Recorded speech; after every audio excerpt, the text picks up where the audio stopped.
Alô, meu querido. E aí, minha querida, tudo bem? Nós estamos aqui na loja do Concurseiro. Você já sabe que é o curso online que mais cresce em todo o Brasil. E hoje estamos numa dica imbatível para você que está na preparação da Polícia Militar do Estado do Pará. Eu sou o professor Helder Coelho, trabalhando aqui Geografia Gerais e blocos econômicos. Vamos bater um papo bem rápido sobre as novas relações que acabam existindo entre União Europeia e Mercosul. Um tema que com certeza é esperado e pode ser pedido também na sua prova, beleza? Vamos então começar. Quando nós falamos de blocos econômicos, é muito importante você entender que eles representam os blocos econômicos, né? A ideia da União Europeia, do NAFTA hoje que muda de nome, Estados Unidos, México e Canadá, do Mercosul, da parceria do Transpacífico, enfim, a formação, a perspectiva de blocos econômicos, ela segue diretamente uma tendência do processo de globalização. Nunca esqueça que a globalização é exatamente um fenômeno multidimensional do capitalismo. O que é essa multidimensionalidade? Essa multidimensionalidade se representa por uma globalização cultural, através de uma ocidentalização da cultura, de uma globalização financeira, através das bolsas de valores, de uma globalização produtiva, quando os grupos multinacionais ou transnacionais se espalham pelo mundo, também pode ter uma manifestação, e é uma das principais manifestações da globalização do atual capitalismo hoje, é justamente a formação dos blocos econômicos. Cada vez mais estamos percebendo uma tendência dos países se aproximarem economicamente, comercialmente. Por isso que é importante saber que os diferentes blocos econômicos representam uma etapa da globalização e que os governos são os mais importantes para a sua formação, ou seja, os estados, né, os representantes diretamente aí do povo, no caso, aquele que vai estar exercendo a presidência ou vai estar lá no caso de um primeiro-ministro, são eles que vão ser os articuladores, vão ser eles que vão ser os promotores dessa integração. Quando os governos buscam essa aproximação comercial, essa aproximação econômica, a grande ideia qual é? É facilitar o comércio, é diminuir as tarifas alfandegárias, é facilitar o fluxo de comércio, é facilitar o fluxo de capitais entre um determinado grupo de países em uma região. Essa aqui é a ideia. Então, os blocos econômicos, eles não vão de encontro à globalização. Olha o que eu falei. Os blocos econômicos, eles não vão de encontro, eles vão ao encontro da globalização. Eles representam a globalização. Por isso que é colocado bem aqui, ó, os blocos econômicos representam uma etapa do processo globalizante. O que nós temos então? É importante compreender que quando eu falo de bloco econômico, eu posso ter um bloco que está na perspectiva de uma zona de livre comércio. E a zona de livre comércio, o que é? É quando vai se ter aí, a ideia principal é justamente a circulação de mercadorias. O objetivo principal é reduzir as barreiras alfandegárias. É exemplo do antigo NAFTA, hoje o atual novo acordo NAFTA, Estados Unidos, México, Canadá, que a ideia principal é reduzir as tarifas alfandegárias para que se tenha uma facilidade na livre circulação das mercadorias. Um bloco econômico também pode seguir um estágio de uma união aduaneira. A união aduaneira é justamente quando nós temos então o quê? É quando nós temos a criação de uma tarifa externa comum, que é a famosa TIC, ou seja, a tarifa externa comum, ela é feita como uma maneira de quê? Ela é feita como uma forma de proteger os países do mesmo bloco de produtos de outros países que não estão inseridos. Me dá exemplo bem aqui, exemplo do Mercosul. Estados Unidos, França fazem parte do Mercosul? Não. Então, para os produtos desses países que não fazem parte do Mercosul, eu vou cobrar uma tarifa externa. É isso que caracteriza a união aduaneira. E eu também preciso que você compreenda o pensamento de um mercado comum. O mercado comum é quando eu vou ter, além da livre circulação de capitais e serviços, mas também aqui, a livre circulação de pessoas. Não esqueça, livre circulação também de pessoas. O livre trânsito de pessoas. Exemplo dessa tendência de livre trânsito de pessoas, a União Europeia. A União Europeia é exatamente essa perspectiva, uma livre circulação de pessoas. E a união agora econômica e monetária, olha só comigo, a união econômica e monetária é justamente quando nós temos então a ideia da criação de uma única moeda, exemplo, o euro, ou seja, exemplo, a União Europeia, o euro. Mas Helder, vem cá, o euro circula em todos os países, né? Não esqueça que apesar do euro ser uma moeda oficial, mas nem todos os países adotaram ou adotam o euro como moeda oficial. Exemplo, Dinamarca tem ainda o marco dinamarquês, a Suécia, a coroa sueca.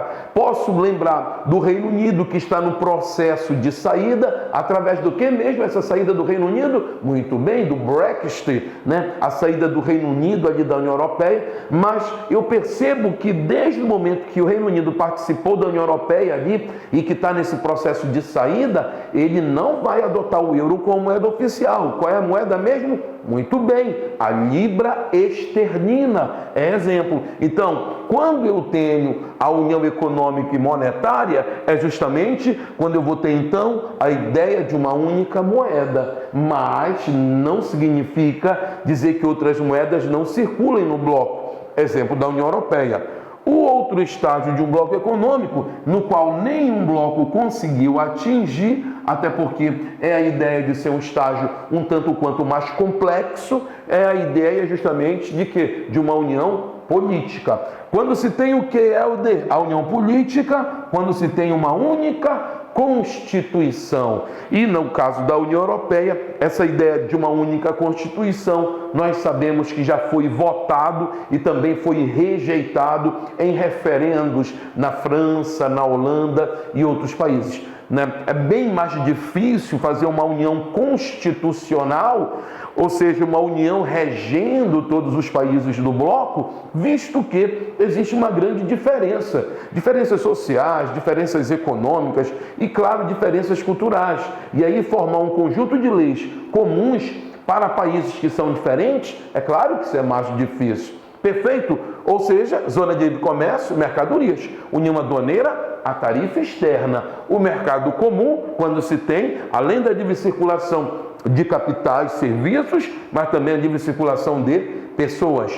A união econômica monetária, a moeda e a Constituição é justamente a união política. Qual bloco que é mais avançado? Quem é? Você já sabe. Nós estamos falando da União Europeia. É o bloco mais avançado, é também um bloco de formação também mais antigo, a União Europeia que se forma ali em um contexto, a União Europeia que se forma em um contexto pós-Segunda Guerra Mundial, e você já sabe muito bem qual é o cenário da Europa após Segunda Guerra Mundial. Você lembra que a Europa é palco tanto da Primeira como palco da Segunda Guerra. Então o resultado dessas trincheiras, dessas barrigadas, desses frontes no continente europeu, acabam gerando um cenário de grandes dificuldades. Dificuldades financeiras, orçamentária, inflacionária, desemprego, gastos basicamente em refazer a infraestrutura de saneamento dos países, gastos relacionados também aos setores sociais que estão destruídos e uma Europa também extremamente endividada. Lembre que eu estou falando do período pós-Segunda Guerra, então já tem que estar na tua cabeça que eu estou falando de quem? Da Guerra Fria, sim ou não? Estados Unidos e União Soviética. Quem é que vai emprestar dinheiro para a Europa Ocidental? Os Estados Unidos, através do Plano Marshall. Exatamente. Então, Helder, esses problemas relacionados à inflação, desemprego, gastos em reestruturação de saneamento básico em setores sociais e o próprio endividamento são exatamente os fatores que levam à formação inicial, que levam a um processo embrionário da União Europeia. Por isso que eu botei bem aqui, no ano de 1948, a criação do Benelux, Bélgica, Holanda e Luxemburgo. 1952 é criada a Comunidade Europeia do Carvão e do Aço, no qual eu tenho, além de Bélgica, Holanda e Luxemburgo, agora a Itália, a França e também a Alemanha. No caso, a Alemanha capitalista, o processo de reestruturação, esse processo embrionário, basicamente começando a existir da formação da União Europeia, até chegar no ano de 1957, que nós temos realmente, para alguns, propriamente o nascimento da União Europeia, com a assinatura do Tratado de Roma, que vai gerar o mercado comum europeu. E a partir daí, desses 6 países, da Bélgica, Holanda, Luxemburgo, Itália, França e Alemanha, a partir daí, mais países vão literalmente inserindo-se na União Europeia, vão cada vez mais participando do bloco até um momento de grande integração, que vai ser com a assinatura do Tratado de Maastricht, que passa a estabelecer um processo de integração muito maior. Ou seja, os países que atualmente fazem parte da União Europeia entraram todos de uma vez? Não, eles não entraram de uma vez, eles entraram progressivamente. Mas o que eu quero falar para você não está propriamente nessa geohistória do bloco. Hoje não é essa a conversa que eu quero ter contigo, não é essa a conversa que eu quero ter com você. O que eu não estou a fim de fazer hoje, a geohistória da União Europeia. Na minha concepção, é muito mais importante hoje o que colocarmos a União Europeia dentro das atualidades, principalmente das atualidades jornalísticas. Você que está na preparação para o concurso da Polícia Militar do Estado do Pará, não pode deixar não apenas de assistir os telejornais. Você precisa ler as informações. Lembre que as atualidades, elas estão relacionadas à economia, relacionadas à política, a meio ambiente, a segurança, a transporte. E esses temas você não aprende apenas o quê? Vendo o jornal, assistindo o jornal. Mas você vai cada vez mais ter um amadurecimento de sua leitura lendo as matérias jornalísticas. E, claro, aquela base geohistórica já tem que estar formada. Então, o que eu fiz aqui? Rapidamente, eu falei para você sobre a formação da União Europeia, logo depois da Segunda Guerra Mundial, mas o principal debate, a principal questão, claro que vai estar relacionado o quê? A ideia do acordo comercial entre quem? Entre o Mercosul e a União Europeia. Esse acordo comercial entre o Mercosul e a União Europeia, que exatamente se materializou este ano, já era uma promessa já de muito tempo. Há mais de 10 anos, os blocos econômicos, o Mercosul e a União Europeia, já estavam trilhando esta possibilidade de uma grande integração comercial. E aí, será que realmente vai para frente agora? Tem tudo para ir. O primeiro passo já foi dado deste acordo comercial aqui entre o Mercosul e a União Europeia. Helder, será que então vai existir a livre circulação de pessoas? Ou seja, será que o camarada aqui do Mercosul, o brasileiro, o argentino, o paraguaio, o uruguaio, vai poder então circular livremente nos países da União Europeia? Claro que não, né, filhinho? Isso não vai existir. Provavelmente, o desenho que está se criando, a arquitetura que está se trazendo para a configuração comercial União Europeia e Mercosul, ela está no pacto comercial. podendo, claro, avançar para outras áreas, podendo avançar para áreas ligadas ao meio ambiente, podendo avançar também para áreas ligadas à tecnologia, mas os principais eventos iniciais, né, os principais movimentos da negociação, elas estão exatamente no âmbito do comércio entre esses dois blocos econômicos que há mais de 10 anos já vem exatamente trilhando este caminho de integração. Olha só, o acordo comercial entre o Mercosul e a União Europeia, eu peguei essas imagens que você vai ver agora aqui, elas são basicamente da revista Exame, que é uma revista muito bem especializada na área de negócio e economia. Então, o que aí os teóricos afirmam? Essa relação comercial deve permitir aumentar consideravelmente o intercâmbio comercial entre as duas regiões. Que regiões, Helder? A região dos países que fazem parte do Mercosul e também, claro, da região dos países que fazem parte de quem? Da União Europeia. Também inclui garantias para impedir potenciais efeitos negativos. Não entendi isso, Helder. Claro que os países vão ter que, de uma determinada forma, que fazem parte tanto da União Europeia como do Mercosul, vão ter que estar preparados para essas novas relações comerciais. E isso aqui é justamente para fazer com que não se quebre uma determinada fábrica, uma determinada indústria, para que não se tenham efeitos negativos. Quando se fala em efeitos negativos, seria basicamente o efeito de falências de importantes grupos econômicos a partir dessa integração comercial, dessa integração econômica. É exatamente esse o pensamento. Helder, está todo mundo de pleno acordo com a relação Mercosul-União Europeia? Claro que não. Um bloco econômico, eu sempre falo que um bloco econômico é igual um casamento. Tem momentos que está indo muito bem, que as relações comerciais estão fluindo, que é uma beleza. Mas tem momentos que a própria relação entre os membros desse bloco acaba ficando um pouco delicada. É exatamente o que acontece onde? Lá no Reino Unido, União Europeia. O Brexit é exemplo disso, é um divórcio. O Reino Unido está exatamente o que? Propondo um divórcio para a União Europeia e que você percebe que está tendo toda uma dificuldade para se chegar nos finalmente desse divórcio. Se existe então dificuldades dentro de um próprio bloco, olha só então as dificuldades entre blocos econômicos. É claro que vão ter determinados setores, seja da indústria, seja setores também ligados à agropecuária, que não vão naturalmente serem favoráveis porque podem se sentirem prejudicados, né? Então não significa dizer que seja um senso normal, que seja basicamente algo bem aceito por todos os setores da economia, esse processo de integração comercial que está basicamente iniciando aí. Mas é claro que eu trouxe para você algumas informações aqui legais.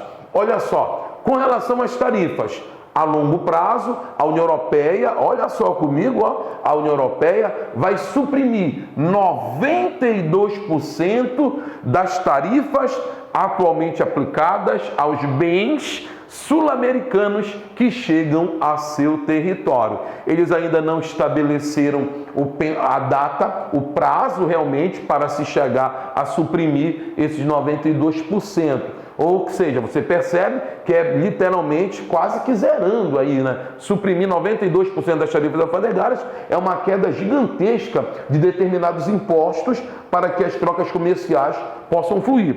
O acordo também eliminará 91% das tarifas impostas pelo Mercosul a produtos europeus, segundo estimativas da Comissão Europeia.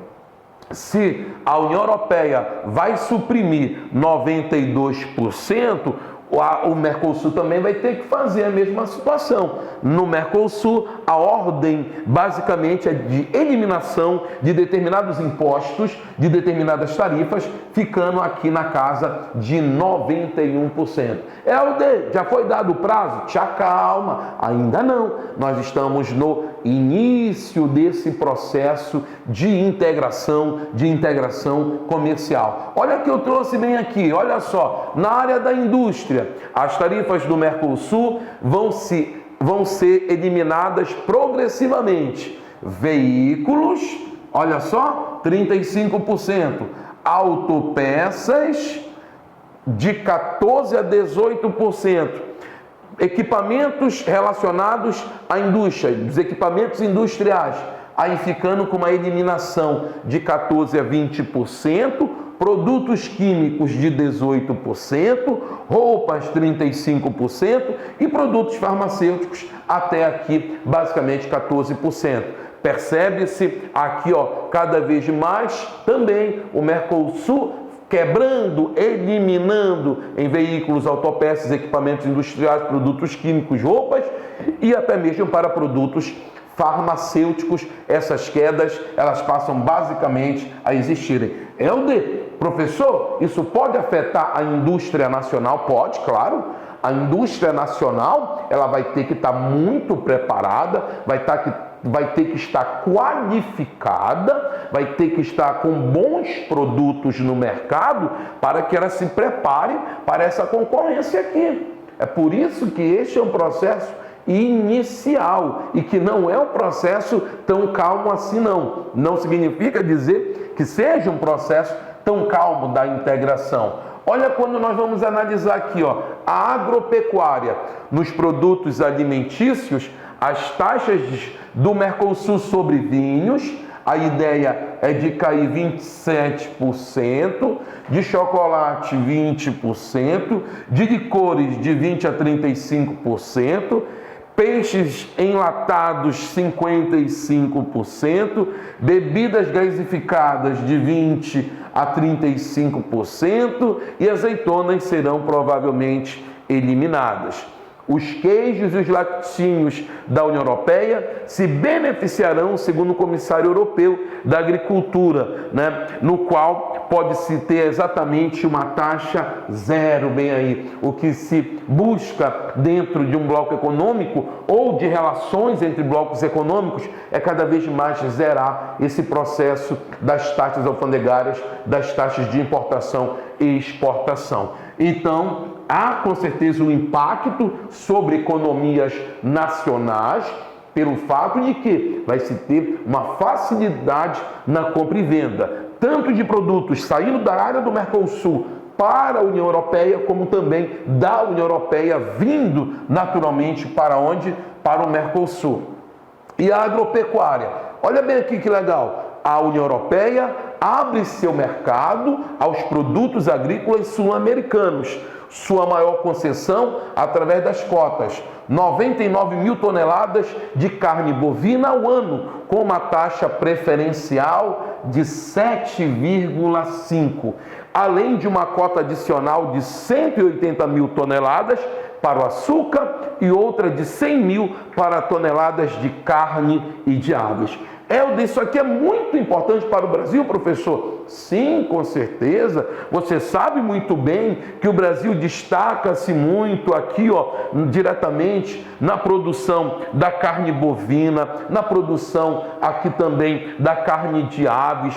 O Brasil destaca-se também na própria produção do açúcar. Historicamente é um grande produtor de açúcar. São produtos na pauta de exportação brasileira que tendem a ser fortalecidos na medida em que a União Europeia também vai abrir o seu mercado consumidor, reduzindo essas barreiras alfandegárias.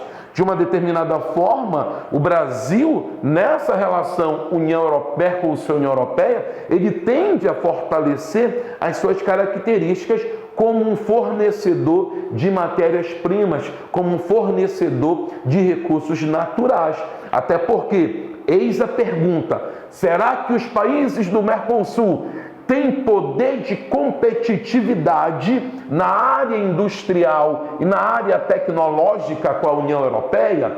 Provavelmente não. Em vários setores, não. Então, tende cada vez mais a reiterar, tende cada vez mais a confirmar o Brasil como esse fornecedor de recursos naturais, de matérias-primas para os países da União Europeia e agora com mais intensidade na medida em que nós temos a redução de determinados impostos. Muito bem. Na área da saúde, me chama a atenção aqui, ó, algo legal que eu encontrei. A Comissão Europeia garante que nada no acordo altera a forma como a União Europeia adota e aplica suas normas de segurança alimentar, seja para produtos europeus ou também na área de importados, na área da segurança alimentar, também na área de determinados uso de produtos que vão acabar mexendo basicamente com a saúde, que vão acabar mexendo com padrões sanitários, ela exatamente está ainda assegurando que inicialmente nada vai ser alterado. Apesar que na área do meio ambiente eles vão fazer uma salvaguarda.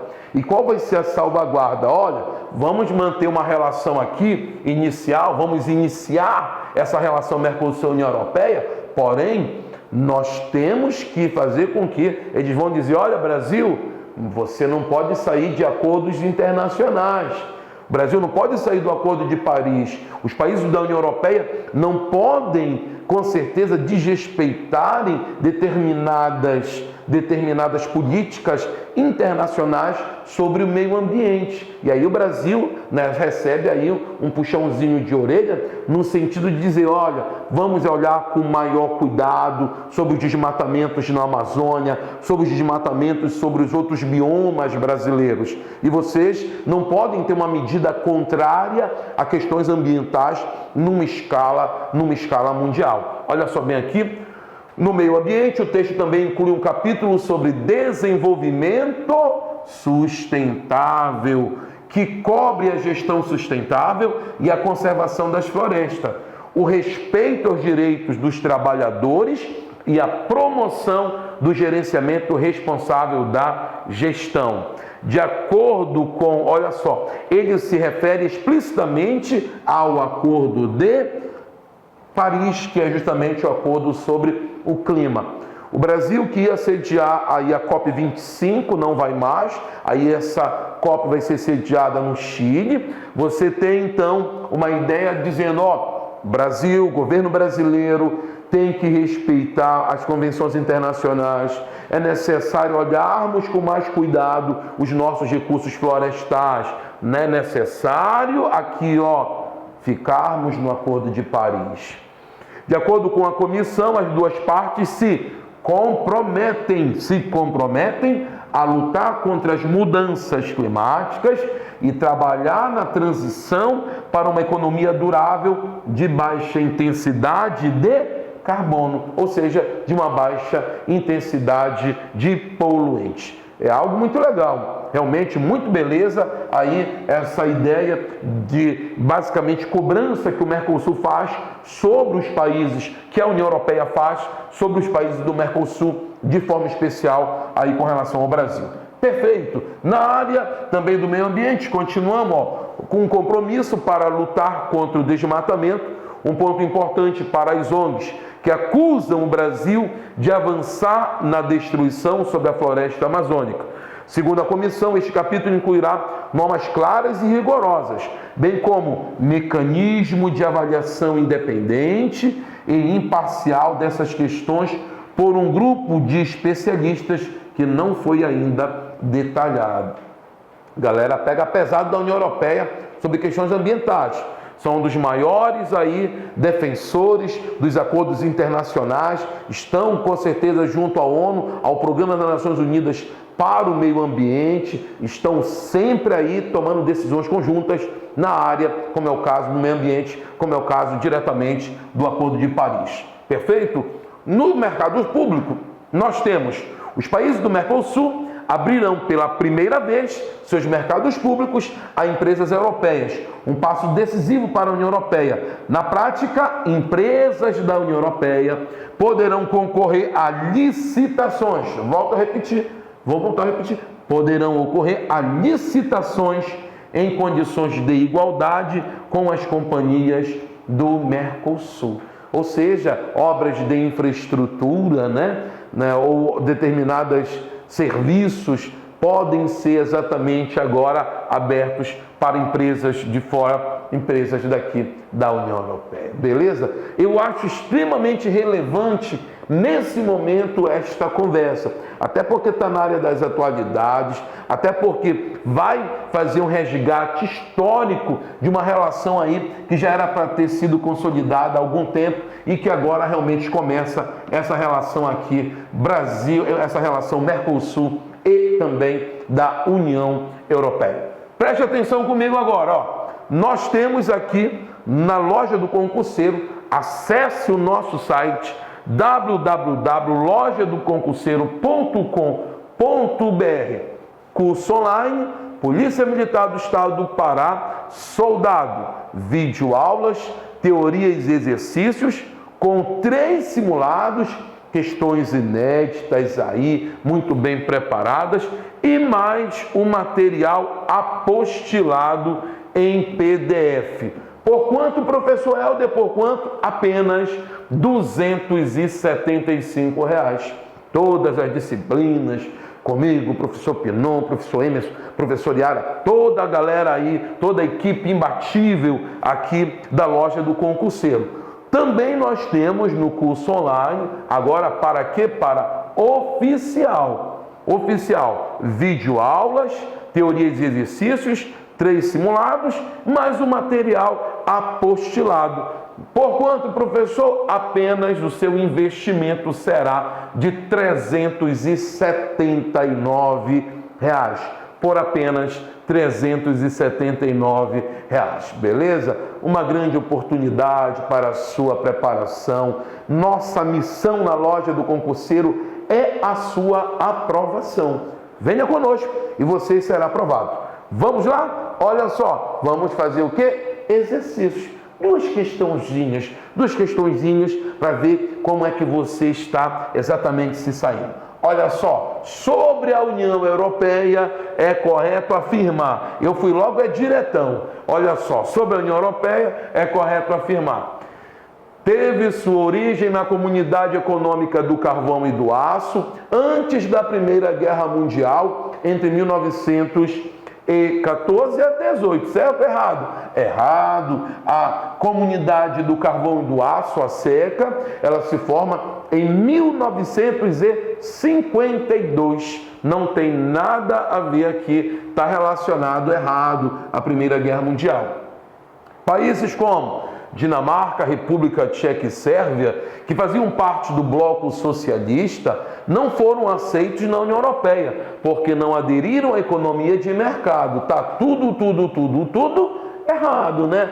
Dinamarca nunca fez parte do bloco socialista, República Tcheca e Sérvia até sim, mas é errado dizer que nunca aderiram à economia de mercado. Isso não tem nada a ver, não tem nada a ver. E é claro que a Dinamarca entra em 1973, a República Tcheca vai ser inserida ali em 2004, estou certo? 1º de maio de 2004. Letra C. Com a crise no Oriente Médio, a entrada de imigrantes na União Europeia foi facilitada por razões humanitárias e também porque representa um enorme potencial de mão de obra qualificada para os países que compõem o bloco. Certo ou errado? Lhe pergunto, com a crise que vai se ter no Oriente Médio, principalmente ali a partir da Primavera Árabe, há uma facilidade para a entrada de imigrantes?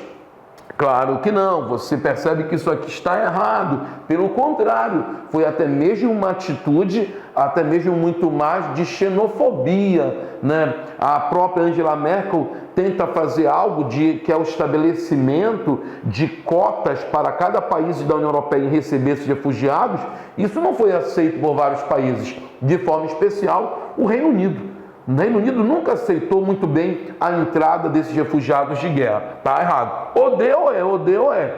Igual ao Mercosul e do NAFTA, a União Europeia apresenta grande assimetria econômica e social entre os Estados-membros. E letra E, nem todos os países que fazem parte da União Europeia adotaram moeda única, o euro. Deu é. Diga para o titio.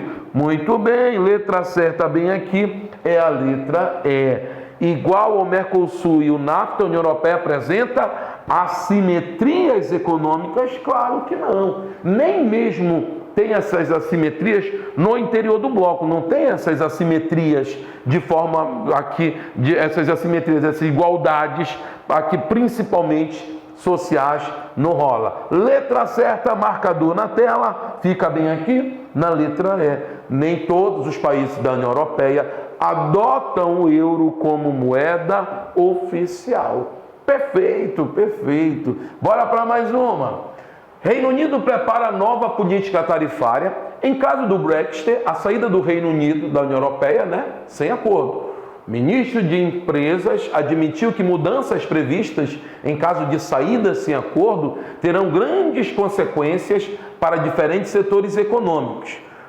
Acessado na revista Veja em 6 de 3 de 2019. Sobre o tema em questão, qual é o tema em questão? A saída do Reino Unido da União Europeia. Vamos marcar a alternativa correta.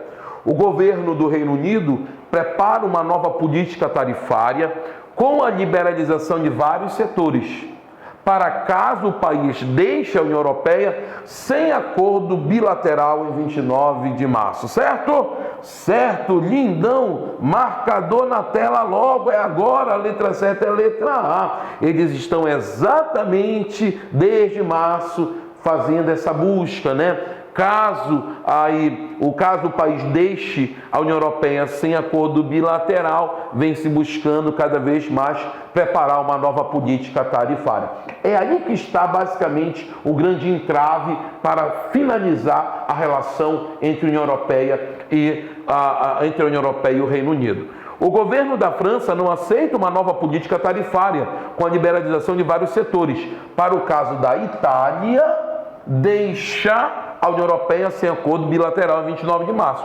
A Itália não é ela que representa o Brexit, é o Reino Unido, não tem absolutamente a ver. Olha aqui, letra C. Líderes da União Europeia aceitam uma nova política tarifária para caso do Reino Unido deixar a União Europeia. O erro é dizer que os líderes estão aceitando uma nova política tarifária. Eles não estão aceitando.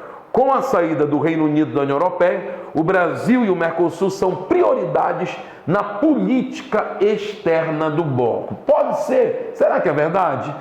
Colocar como prioridade, não, Pegou pesada a palavra prioridade, A prioridade é basicamente reestruturação do bloco a partir do Reino Unido. Mas essa prioridade aqui, o Brasil, fica meio pesado, não pode. Perfeito? O que eu faço agora? Eu quero agradecer e lhe convidar mais uma vez.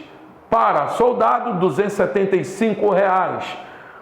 3 simulados, apostila, videoaulas de teoria e exercício. Para oficial, R$ 379. Videoaulas, 3 simulados e também apostila. Acesse www.lojadoconcurseiro.com.br e seja feliz, estude dedicado, que eu tenho certeza que você irá ter a sua aprovação. Beleza? Muito obrigado e até a próxima.